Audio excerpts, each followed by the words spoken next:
হরে কৃষ্ণ বন্ধুরা, তোমরা সবাই কেমন আছো? আশা করি গোবিন্দর কৃপা তোমরা সবাই ভালো আছো।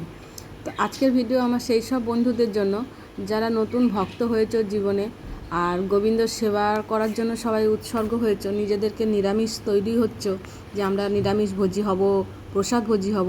তো তাদের জন্য তারা কিভাবে নিরামিষ রান্না করবে, আর তার উপরে যারা কুমড়ো দেখে 100 পা পিছনে চলে যায়, তাদের জন্য আজকে স্পেশাল ভিডিও। তো চলো, আজকের আমি কেটে নিয়েছি। দেখো কুমড়ো তোমরা দেখতেই পাচ্ছ, এই কুমড়োটা কাঁচা নয় কিন্তু, এটা কিন্তু খুব সুন্দর দেখতে, এটা কাটলেও তোমার লাল হয়ে থাকবে। তো দেখো, এটা কুমড়ো, আলু আর পটল ডাঁটা। তো এটা আমার 4টে সবজি। এর মধ্যে আমি কীরকমভাবে রান্না করব যে মানুষ কখনোই ভেবে উঠতে পারবে না যে আমরা কুমড়ো তরকারি খাচ্ছি, বা গোবিন্দকে কুমড়ো সবজি প্রসাদে আমরা কুমড়ো নিচ্ছি, গোবিন্দকে ভোগ লাগিয়েছি। তো দেখো, সব সবজিগুলো কিন্তু আমরা একসাথে ভেজে নেব না, সবগুলো কিন্তু আমরা আলাদা আলাদা করে ভাজতে থাকবো। আর তোমাদেরকে সবসময় বলি, যে কোনো জিনিস তোমরা ভাজবে সামান্য তেলের ওপরে একটু নুন দিয়ে দেবে, নইলে কিন্তু খুব মুশকিল। তো দেখো, আমার দিকে সবজি ভাজা হচ্ছে, আর এখানে দেখো আমি 4টে কাঁচা লঙ্কা নিয়েছি। আর তোমরা গরম মশলাটা দেখতেই পাচ্ছ, ছোট্ট একটা সামান্য এলাচ, যেহেতু আমার সবজিটা অনেকটাই কম, তো সেই জন্য যাদের যে পরিমাণে হয়।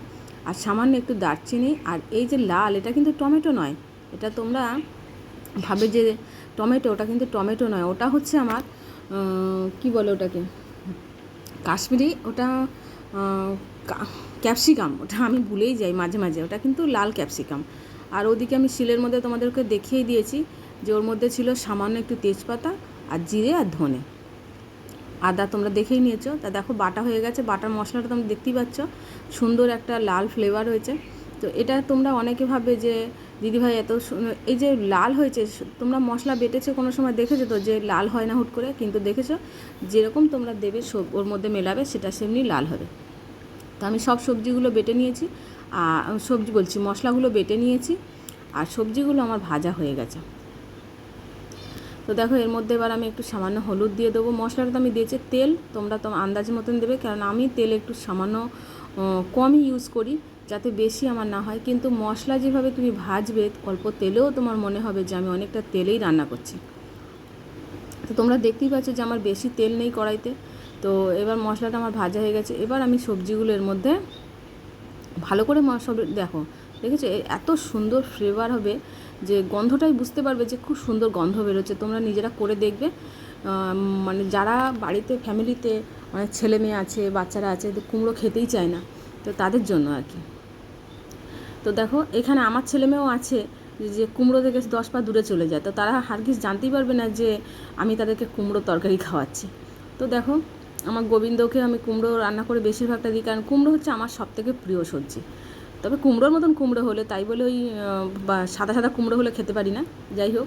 তো দেখো, এখানে আমি জলও এমন দেবো, যেহেতু আমার সবজি অলরেডি ভাজা আছে, জল আমি বেশি পরিমাণে দেবো না। মশলা আমার সুন্দরভাবে ভাজা হয়ে গেছে, এবার এটাকে আমি ঢাকা দিয়ে দেবো। সবজিটা যখন আমি নামাবো, কুমড়ো কিন্তু গোটা থাকবে, পটল তো গোটা থাকবেই, আলুও গোটা থাকবে, আর ডাঁটা কিন্তু তোমরা অবশ্যই হালকা করে একটু ভেজে নেবে, নইলে কী হবে না, একটা কাঁচা কাঁচা গন্ধ বেরোবে। তো দেখো, ডাঁটা আমি হালকা ভেজে নিয়েছিলাম, তো ডাঁটা দেখো আমার একটাও ভাঙেনি, যেমনি গোটা সব গোটাই আছে। সব সবজি দেখো, তোমরা তো দেখতেই পাচ্ছ, কুমড়ো, পটল, আলু, ডাঁটা সব গোটা আছে। তো এই একটা আমার কুমড়োর সবজি হয়ে গেল। এবার আরেকটা ভেন্ডিও দেখবে অনেক বাড়িতে ছেলেমেয়েরা খেতে চায় না, হ্যাঁ, যে কি না, ও প্রচণ্ড পরিমাণে ওদেরও বিরক্তিকর, বা অনেক ভক্ত আছে যারা ভেন্ডিকে পছন্দ করে না।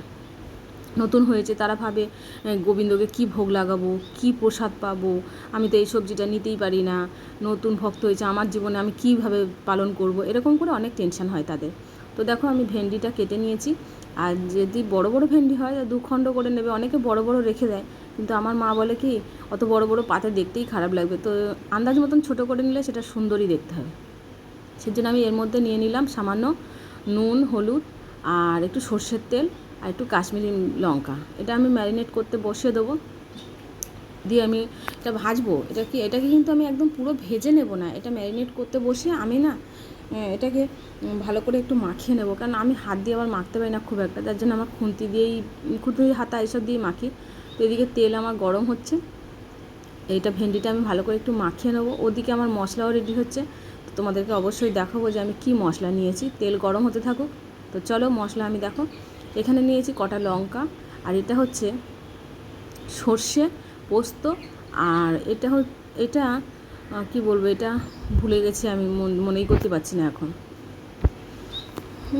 ওটা ছিল চালমগজ, আমি না মনে করতে পারি না, অনেক মশলা যেহেতু আমার রান্না হয় অনেক কিছুই, তো যেহেতু আমি এনে রেখে দিই তো ভুলেই যাই মাঝে মাঝে যে ওটা মশলা। তো এর মধ্যে দেখো তেজপাতা অনেকে দেখবে, আমি তেজপাতার গন্ধ যেরকম আমার বাড়িতে আছে, তেজপাতার গন্ধ নিতে পারি না, তো সেই জন্য সামান্য একটু তেজপাতা, সামান্য একটু জিরে ফোড়ন দিয়ে দেবো। আর দেখো এটাকে তোমরা কী ভাববে, টমেটো নয় কিন্তু এটাকেও ভেবো না যে টমেটো। আর কাঁচা লঙ্কা, এটা কিন্তু সেই ক্যাপসিকাম, লাল ক্যাপসিকামটা, সবুজটা নয়, সবুজটা যেহেতু ভেন্ডি আমার সবুজ।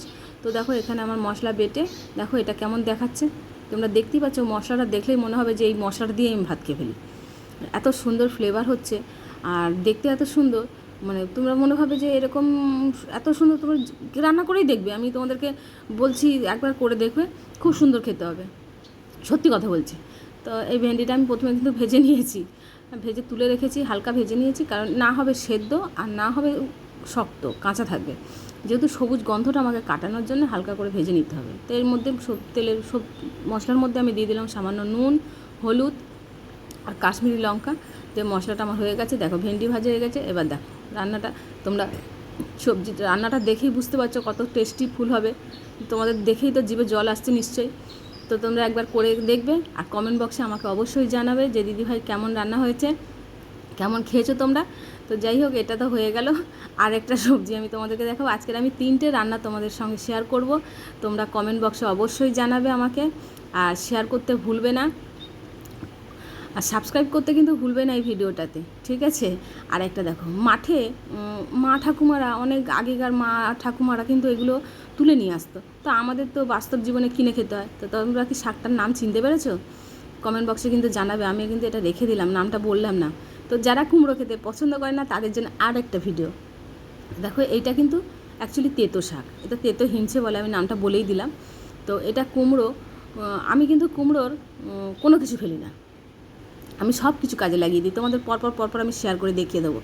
তো দেখো এটা কুমড়োর ভুঁড়ি, তো যেগুলো দানা থাকে, যেটার মধ্যে দানা থাকে, তো দানাগুলো আমি রোদ্রে দিই, সেটাও আমি একদিন তোমাদের দেখাবো যে সেটাকে আমি কীভাবে ইউজ করি। আর এইটা ভুঁড়িটাকে আমি এইটার ভিতরে, আমি এই শাকটার মধ্যে সুন্দর করে মেখে নিচ্ছি। এখানেও আমি দিয়ে দেবো নুন, কাশ্মীরি লঙ্কা, যেহেতু আমি লঙ্কার গুঁড়ো ইউজ করি না, হলুদ, আর এর মধ্যে দিয়ে দেবো সামান্য একটু কাঁচা লঙ্কা কুচিয়ে, বেশি না, মানে যে ছেলেমেয়েরা দেখবে, মানে এই তেতো হিমচের একটা গন্ধ আছে যেটা না, মানে নেওয়া যায় না, মানে আমরা ছোটোবেলায় যখন খেতাম আমাদের খুব বিরক্তি হতাম যে মা কী রান্না করছে, এগুলো খাওয়া যাবে না, এমনি করে বায়না করতাম। তো এখন সেটা আমরা খুব প্রিয় হয়ে গেছে। তো দেখো এর মধ্যে আমি দিচ্ছি চালের আটা, মানে চাল যে গুঁড়ো করে বিক্রি হয় বাজারে আটা, সেটার মধ্যে আমি মিশিয়ে দেবো। কোনো বাচ্চা কেন, আর বাচ্চার বাবাও জানতে পারবে না যে আমি তাদেরকে হিমচে শাকের বড়া খাওয়াচ্ছি, কিংবা কুমড়োর ভুঁড়ি মানুষ ফেলে দেয়, মানে সাধারণ ঘরে বলো বা ফেলেই দেয়, আমরা সেটাকে ইউজ করে দেখো পকোড়া বানিয়ে দিয়েছি। তো তোমরা গোবিন্দর প্রসাদ দেখো ভোগ লাগিয়ে দিয়েছি, আমার গোপাল সোনা আজকে নতুন জামা পড়েছে, আর মাথায় আজকের সোনা রূপো যত অমূল্য সম্পদ আছে, তার থেকে অমূল্য সম্পদ হচ্ছে তুলসী রানীর মঞ্জুরি, যদি ভগবানের মস্তকে দেওয়া যায়, অমূল্য কোটি, অসংখ্য ভগবান খুশি হয়, অসংখ্য, মানে সে তার ধারণার বাইরে, যেটা আমাদের গুরু মহারাজরা বলে। রাধে রাধে, হরি বল।